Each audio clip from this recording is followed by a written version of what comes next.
Hi hello welcome to post 360. నేను మీ మురళి రాపల్లి. హర్ష సాయి పైన case book అయిన విషయం మనకందరికీ తెలిసిందే. తన పైన rape and blackmail case register అయింది నార్సింగి పోలీస్ స్టేషన్లో. అయితే హర్ష సాయితో పాటు హర్ష సాయి వాళ్ళ ఫాదర్ రాధాకృష్ణ గారి పైన కూడా కేసు నమోదు చేయడం జరిగింది. అయితే అందరూ ఆశ్చర్యపోతున్న విషయం ఏంటంటే, హర్ష సాయి అంటే తను డబ్బులు తీసుకున్నాడు, సో తనని ప్రేమించానని వాడుకొని తన పైన బ్లాక్మెయిల్ కూడా చేయడం జరిగింది. వీటన్నిటికి గాను సదరు హీరోయిన్ వెళ్ళి నార్సింగి పోలీస్ స్టేషన్లో కేసు పెట్టడం జరిగింది. అయితే ఇక్కడ ట్విస్ట్లో హర్ష సాయి ఫాదర్ అయినటువంటి రాధాకృష్ణ పైన కేసు ఎందుకు పెట్టిందంటే, దానికి కూడా ఒక స్ట్రాంగ్ రీజన్ చెప్తుంది ఆవిడ. ఎందుకంటే హర్ష సాయితో తను ఒక సినిమా ప్లాన్ చేశారు. ఆ సినిమా మెగా అనేసి. ఆ మెగా సినిమా షూట్ జరుగుతున్న క్రమంలో హర్ష సాయితో క్లోజ్నెస్ పెరిగి తన పైన ఇష్టం కలిగి హర్ష సాయి వాళ్ళిద్దరు ఒక అండర్స్టాండింగ్కి వచ్చినట్టు తెలుస్తుంది. అయితే ఈ కేసు పెట్టినటువంటి యువతి మెగా మూవీకి ప్రొడ్యూసర్గా కూడా వ్యవహరిస్తుంది. అంతేకాదు అందుట్లో హీరోయిన్గా కూడా చేస్తుంది అనేసి తెలుస్తూ ఉంది. అయితే ఎప్పుడైతే హర్ష సాయి తన దగ్గర నుంచి 2 crores తీసుకున్నాడో అమౌంట్, ఆ టైంలో ఈ 2 crores ఎందుకు తీసుకుంటున్నావు అంటే, ఎలాగో ఫ్యూచర్లో నేను పెళ్లి చేసుకుంటాను కదా, నాకు ఇప్పుడు సినిమాకి వేరే వేరే వాటికి అమౌంట్ చాలా రిక్వైర్మెంట్ ఉంది. సో ఇప్పుడు నువ్వు నాకు అమౌంట్ ఇచ్చినట్లయితే నాకు కొంచెం హెల్ప్ అవుతుంది. కావాలంటే నేను పెళ్లి చేసుకుంటాను.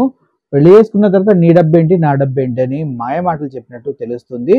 దానికి సాక్ష్యంగా రాధాకృష్ణ వాళ్ళ ఫాదర్ కూడా అవునమ్మా ఓకే నిన్ను పెళ్లి చేసుకోవడానికి మేము ఓకే అనేసి చెప్పడం జరిగిందంట. ఎందుకంటే ఈ సీన్ అంతా వాళ్ళ పెద్ద మనుషులు, వాళ్ళ అమ్మ వాళ్ళ నాన్న మధ్యలో జరిగిందంట. సో దానికి సాక్ష్యంగా వాళ్ళ నాన్న ఉన్నాడు. ఇప్పుడు హర్ష సాయి మొహం తిప్పేసుకొని తిరుగుతూ ఉన్నాడు. ఫోన్స్ అటెంప్ట్ చేయట్లేదు. తన్ని పూర్తిగా నెగ్లెక్ట్ చేసి దూరం చేసే ప్రయత్నం చేస్తున్నాడు.